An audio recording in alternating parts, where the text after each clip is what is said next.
تو اس لیے ہم اس کے اوپر یہ ڈسکشن کریں گے کہ قرآن اور جدید سائنس، اور ہم یہ بات جو ہے وہ ظاہر کریں گے کہ قرآن اور جدید سائنس آپس میں ملتی ہے یا ٹکراتی ہے، کیونکہ جو کتاب یہ دعویٰ کرتا ہو کہ میں خدا کی طرف سے ہو تو اس پر یہ بات لازم ہوتی ہے کہ وہ ہر دور میں اس بات کو ثابت کرے گا کہ میں خدا کی طرف سے ہوں۔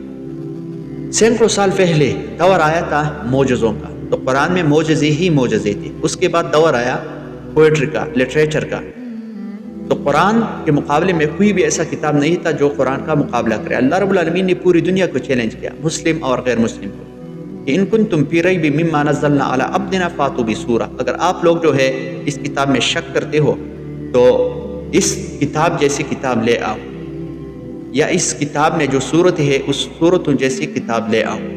تو اس چیلنج کو آج تک کسی نے بھی پورا نہیں کیا۔ تو ہم یہ کوشش کریں گے کہ قرآن اور جدید سائنس آپس میں ملتی ہے یا ٹکراتی ہے۔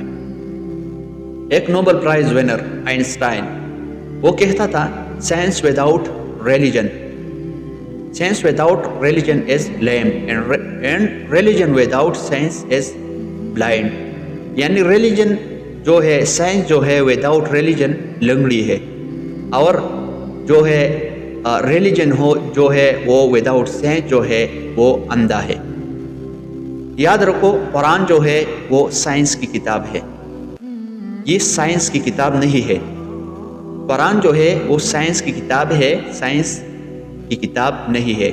SEIENCE سائنس، یہ سائنس کی کتاب نہیں ہے، یہ سائنس کی کتاب ہے۔ SIANS یعنی نشانیوں کی کتاب۔ قرآن میں جو ہے 6666 نشانیاں ہیں، اور 1000 جو ہے نشانیاں آیات جو ہے وہ سائنس کے بارے میں ہے۔